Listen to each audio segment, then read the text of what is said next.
which, we can talk about actually the topic that I picked today, which is how men can fix their relationships, what men can do. And this is sort of, if a man is unhappy in his relationship, he thinks maybe his wife or long-term partner is nagging him all the time. She doesn't respect him. She doesn't seem to be interested in sex, doesn't seem to be attracted to him anymore, right? And she just despises him, basically, right? Or they fight all the time. Like he's not happy in their relationship.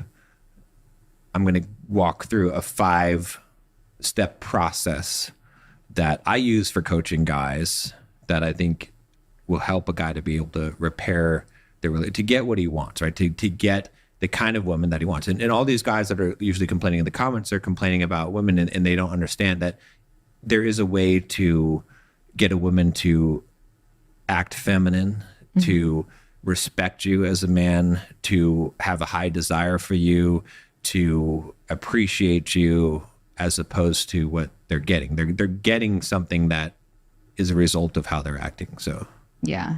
Okay. Well, before you start, because I know it's going to go there, I think you should first talk a little bit about, before you jump into that, why men should fix their relationships. Because they're going to be like, why do I have to fix it?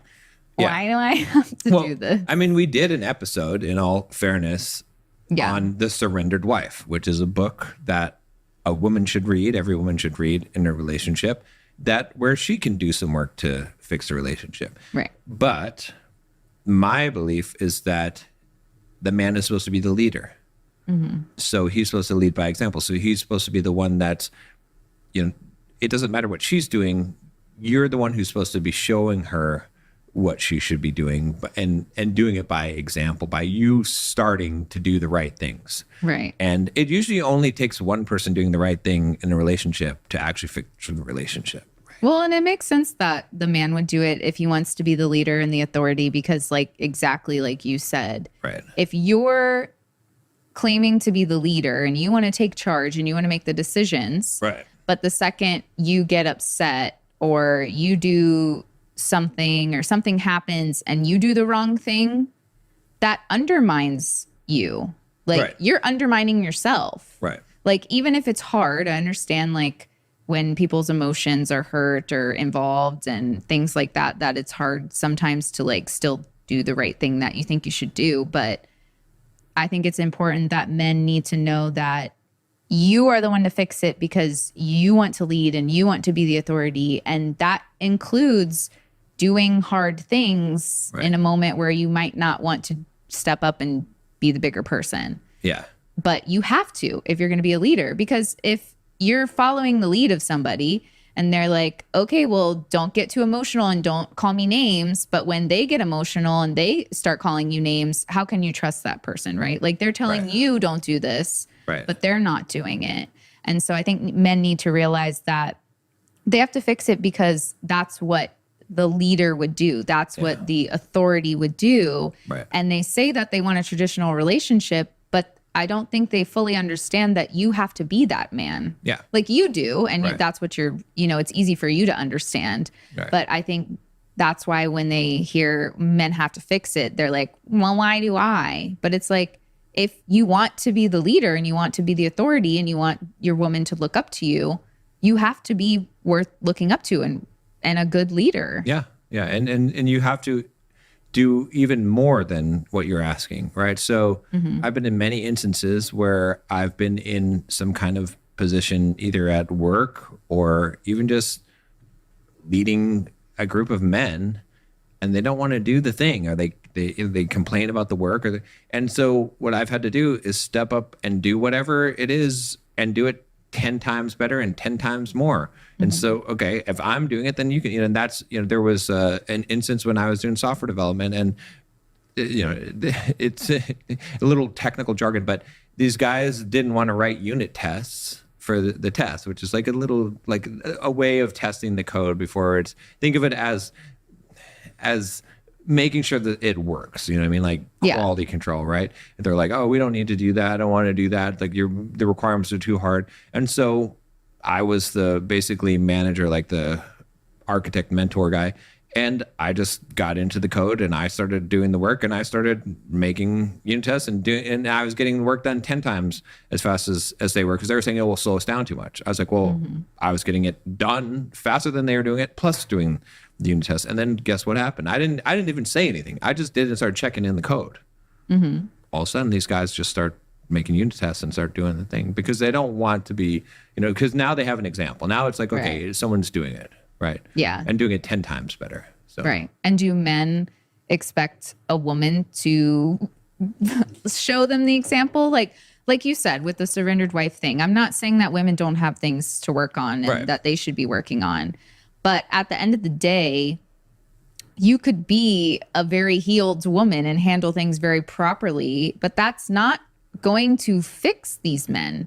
And I think a lot of these men think that, well, if women are just completely fixed, then it won't be a problem. And they're really lacking the self-awareness and the growth that they need to go through. And again, the pride, like you said, and the like pride in being the authority in their relationship. Like it goes back to, just pride in general that they're lacking, but really in the relationship, if you're instead like, well, why do I have to fix this relationship? You're lacking pride in your choice in a woman. And just like I said to the women who don't respect the men that they're with, you married this person as a man. Like you're not off the hook. Like you can't just be like, oh, well, I didn't know she was like this. No, that's not how it is, because the person you married is still down in there. Just like I would tell women, oh, well, he wasn't disrespectful, or I respected him then, but now he's done all this stuff. No, there's still a man you respect in there. You can't just blame it on the other person. But they don't want to take the accountability. And especially if you're the leader and you want a traditional relationship and you're the man in the relationship, you have to be taking accountability and responsibility. The buck has to stop here. That's what it has to be. You have to choose to take it up. So again, and it's not a bad thing in the sense that it's empowering. The message is that as a man, you have the power to, and the influence. And so it's not a negative. Everyone always thinks, oh, you're beating up on men again. It's like you're blaming men for all things. No, I'm trying to inspire and give you the power that you have. Which, there might be some hard stuff you have to do in order to gain access to that power, but you can gain access to that power.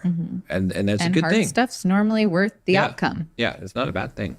So okay, so let's jump into the 5 steps, essentially. There's a 6th one, which is, at the end, but the first step is this, right? Which is understanding masculinity and femininity, right? This is the base. Right? And the reason why this is so important is because I believe that 90% of the problems in relationships come from men thinking that women must think like they do, and women thinking that men must think like they do, right? That's the biggest problem. And no one really tells you different. I mean, you hear the jokes and stuff like, this is a woman and it's got all these knobs and dials, and it's like, this is a man, and it's got like one button. So you hear that kind of stuff, or you hear women are emotional and men are logical, but most people don't really understand masculinity and femininity, right? They still tend to think, oh, if this is something that I like, or this would make me feel good, then that the other person would be. It's the same thing kind of with the 5 love languages, right? A lot of people are like, oh, well, everybody likes the same thing I do.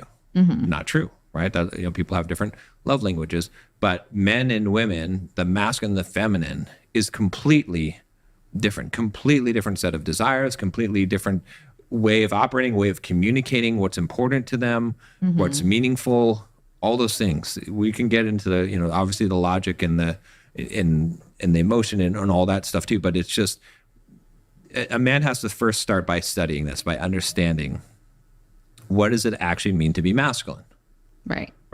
What does it actually mean to be feminine? What are the differences? And then also, what are the differences in the communication, right? So for instance, one that I think we've talked about a lot, which that video of the, it's not the nail that I like to play yeah. with, is that in communication, right? The primary thing that women are usually looking for is validation of their emotions. She just wants to know that the man understands how she feels and cares about how she feels. Whereas the man's primary thing in communication is wanting to solve a problem or to be understood or to explain the thing, right? That's, those are so different. And so that's why so many men end up messing up in communication, because they're just trying to explain why they did what they did. And that's not what a woman wants. And, and it creates her, and women make a similar mistake when they're communicating with a man, not understanding what he wants out of that communication. So, but understanding that is the first step. Better than